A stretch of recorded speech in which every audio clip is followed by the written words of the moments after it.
दशहरा पूरे भारत में उत्तर से दक्षिण और पूरब से पश्चिम अलग अलग तरीकों से मनाया जाता है। सारी जगह दशहरा प्रतीक है अच्छाई की बुराई पे जीत का। मई 2023 में हम मैसूर गए थे और वो मेरा पहला एपिसोड था इस चैनल पे। इस साल नवरात्रि पे हमने वापस मैसूर जाने का प्लान बनाया। हालांकि हम सिर्फ 2 दिन के लिए ही मैसूर में रहे और हम दशहरा दिन की इवेंट्स नहीं देख पाए, लेकिन इन 2 दिनों में हमने मैसूर दशहरे का एक अलग और भव्य रूप देखा।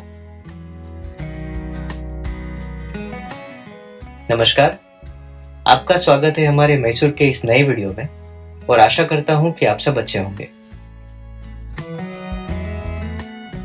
वैसे तो मैंने मेरे पहले के वीडियोस में बेंगलोर से मैसूर हाईवे के बारे में 1-2 बार बताया है, लेकिन जब जब हम इस हाईवे से सफर करते हैं, हर बार इसकी खूबसूरती और आसपास का लाजवाब नजारा पहले से भी ज्यादा अद्भुत लगता है। रामनगर की शोले हिल्स में सिल्वर स्क्रीन का जादू और सदाबहार पर्वतों की शान दिखती है। यहाँ तक कि जब आप कहीं जाने का प्लान भी ना कर रहे हो, बस इस हाईवे पे एक लॉन्ग ड्राइव करने का अनुभव ही जबरदस्त लगता है। मैसूर की ओर जाते वक्त आपको भगवान बसवन्ना, जिनको भगवान बसवेश्वरा भी कहते हैं, उनकी 112 फीट ऊंची प्रतिमा दिखाई देगी। ये प्रतिमा कुंबलगोडु गांव के पास बसव गंगोत्री में बन रही है। इस प्रतिमा को स्टैच्यू ऑफ डिविनिटी नाम दिया है और ये पूरे विश्व में भगवान बसवेश्वरा की सबसे ऊंची प्रतिमा है। ये प्रतिमा लगभग आकार ले चुकी है और ये आपको हाईवे से आसानी से दिख जाएगी।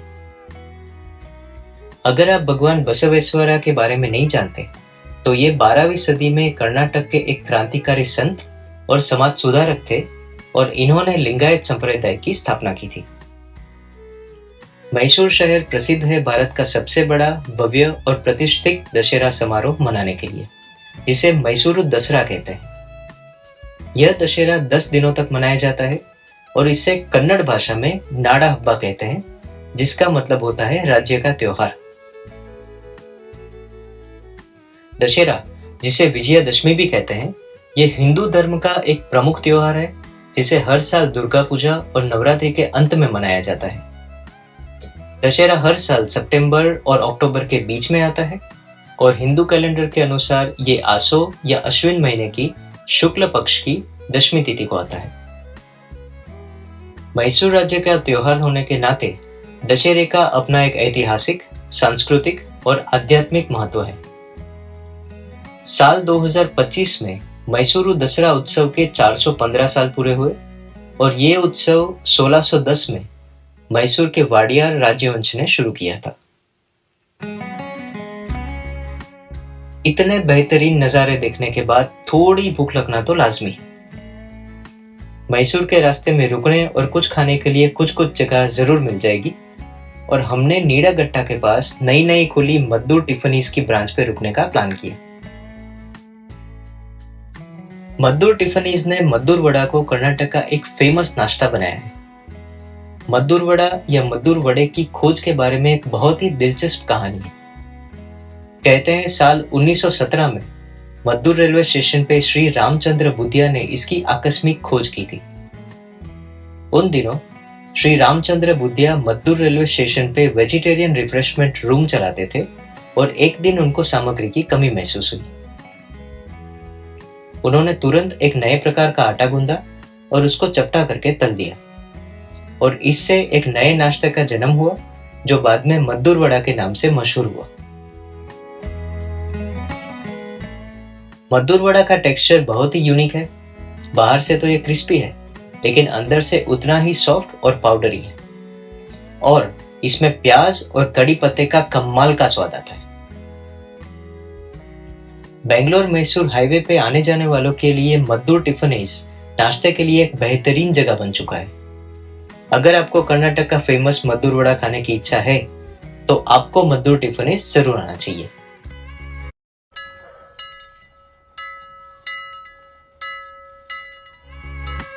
मद्दूर वड़ा खाके हमने वापस हमारी मैसूर की जर्नी शुरू की। मैसूरू शहर का नाम लोकल कन्नड़ शब्द महिशूरू से आता है, जिसका मतलब महिष का नगर होता है। हिंदू पुराणों के अनुसार ये जगह पे महिषासुर, जो कि एक असुर था, उसका शासन था। संस्कृत भाषा में महिष का मतलब भैंसा होता है और इससे ही महिषासुर का नाम पड़ा था।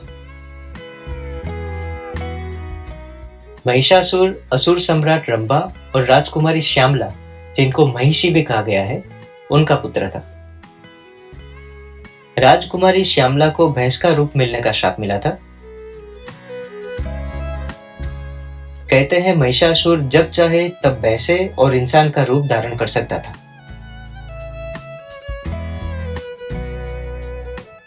हिंदू पुराणों के अनुसार देवी चामुंडेश्वरी, जो कि देवी दुर्गा या शक्ति का स्वरूप है, उन्होंने 10 दिनों के भयंकर युद्ध के बाद 10वें दिन मैसूर की चामुंडी पहाड़ियों की चोटी पे महिषासुर का वध किया था। इसी को दशहरा या विजयादशमी के रूप में मनाया जाता है।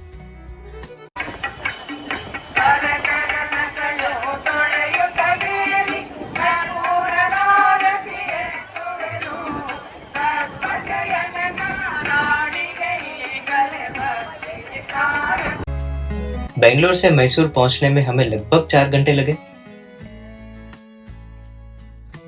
वैसे तो हम जिस जगह जिस होटल में रहना चाहते थे वो दशहरा के कारण पूरा बुक था, तो हमने इस बार साइलेंट शोर रिसोर्ट्स में बुकिंग करवाई।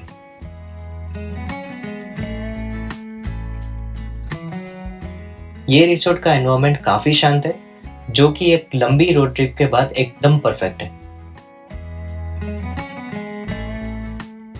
पहुंचते पहुंचते लगभग दोपहर हो गई थी और उन्होंने सबके खाने के लिए अच्छी व्यवस्था की थी। खाने के बाद उन्होंने रिसोर्ट में एक कल्चरल प्रोग्राम का प्लान किया था, जो कि काफी इंटरेस्टिंग था।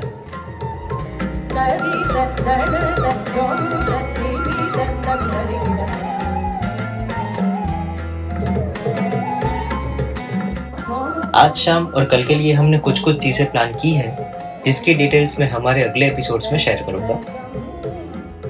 आशा करता हूँ कि आपने मेरे साथ बेंगलोर मैसूर हाईवे की जर्नी को एंजॉय किया और आपको कुछ नई और रोचक जानकारी भी मिली होगी। आज के एपिसोड के लिए बस इतना ही। मैं जल्द आपको मिलूंगा दूसरे एपिसोड्स में, जहां हम मैसूर को नवरात्रि के टाइम में और भी एक्सप्लोर करेंगे। तब तक आप अपना ध्यान रखें, फिर मिलेंगे।